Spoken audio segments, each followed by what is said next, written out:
said of a man that people were having trouble with, well, he certainly is an odd man and has his failings, but he has great integrity and I hope is going to heaven.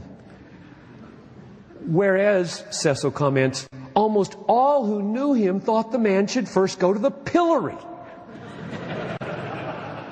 In other words, here was this Newton who was so wired to be merciful, Cecil thought he couldn't see a rascal if he faced him in the face. He just couldn't bring himself to say a negative word. So like the prairies, nary was spoke a discouraging word.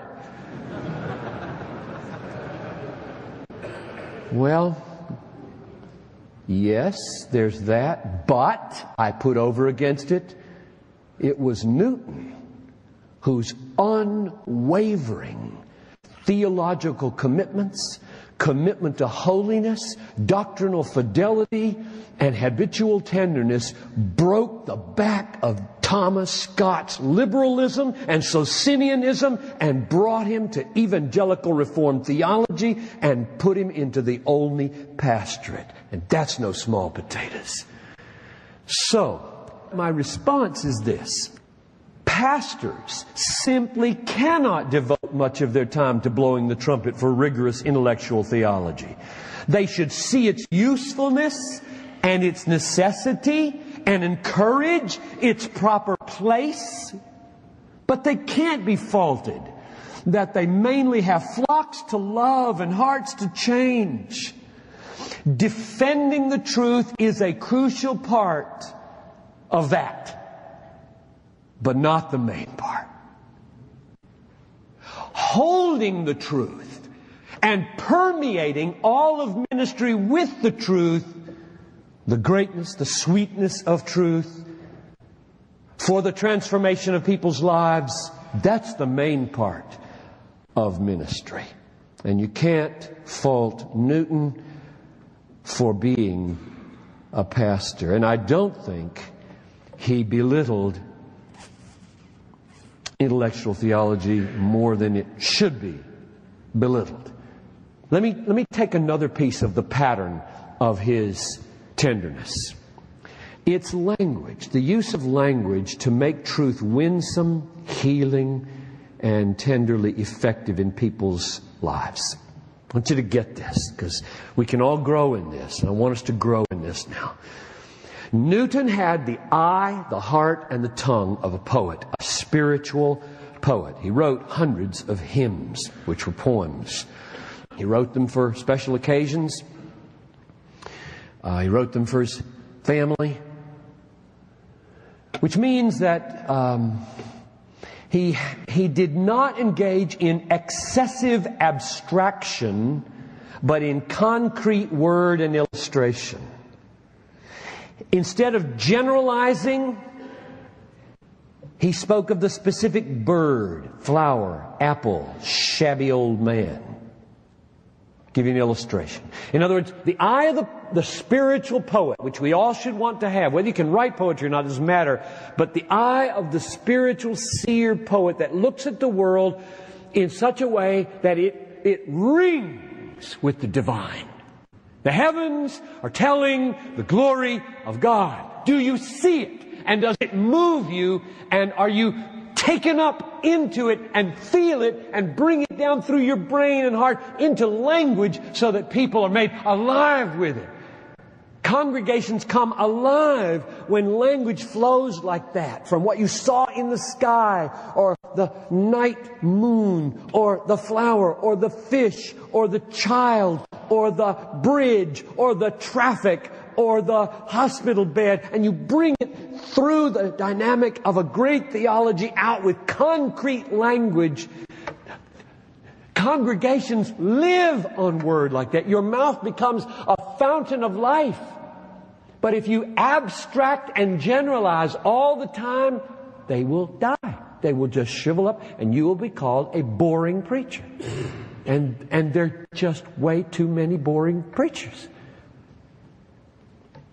He was watching an eclipse of the moon. This is what he wrote. Tonight, I attended an eclipse of the moon. How great, O Lord, are thy works! With what punctuality do the heavenly bodies fulfill their courses! I thought, my Lord, of thine eclipse, the horrible darkness which overwhelmed the mind when thou saidst, why hast thou forsaken me?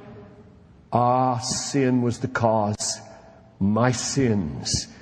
Yet I do not hate sin or loathe myself as I ought. You ever experienced an eclipse of the moon like that? What's wrong? Newton's language was full of this kind of thing. Most of us gravitate to abstractions. We say, men tend to choose lesser pleasures and reject greater ones. You can picture yourself saying that, can't you? That's an abstraction. You can only say that so many times till people go... Newton says, same point, the men of this world are children. Offer a child an apple and a banknote. He will doubtless choose the apple. Talk like that. Talk like that. Don't generalize in abstractions. Don't read that sentence and say, now I got to distill that into a principle. That's exactly backwards. You know the principles. Get that sentence into your mouth. Get the apple and the banknote in your mouth. We say, men are foolish to fret so much over material things when they will inherit eternal riches. Well, that's true, and that can be moving, maybe. Newton says, suppose a man was going to New York to take possession of a large estate, and his carriage should break down 1 mile before he got to the city, which obliged him to walk the rest of the way to the inheritance. What a fool we should think him if we saw him wringing his hands and blubbering out all the remaining mile, my carriage is broken, my carriage is broken.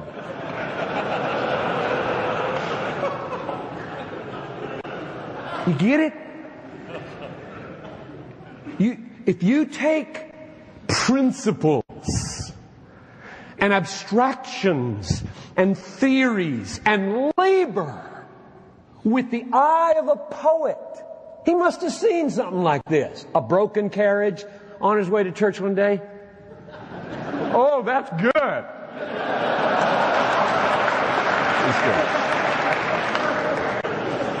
My carriage is broken. My carriage is broken. I mean, my whole life is like that. I don't have to look at anybody to see my carriage is broken. I'm always complaining, murmuring. Just get in front of the mirror. That's the main place you learn how to illustrate truth. Is standing in front of the mirror, especially sin. So this is not merely a matter of style. Now, I experienced this last night. This is serious now. This is not a matter of style. This is a matter of life and death in your church. Here's what I mean. Last night, a man stood here to talk to us. And I'm sitting there thinking, now, what kinds of things in counseling will break through into darkness and give light? How do you get into people's darkness? Is there a human way to get into the darkness of a Cooper or anybody in your office and give them light? 2 things I remember from last night that worked that way for me and will come out of this mouth in the darkness of my study. One is a 2-watt light bulb in a totally dark room changes everything. Because we got one of those for our little girl Talitha. I look at that little thing. It plugs into the socket on the wall in the bathroom. Little teeny little electric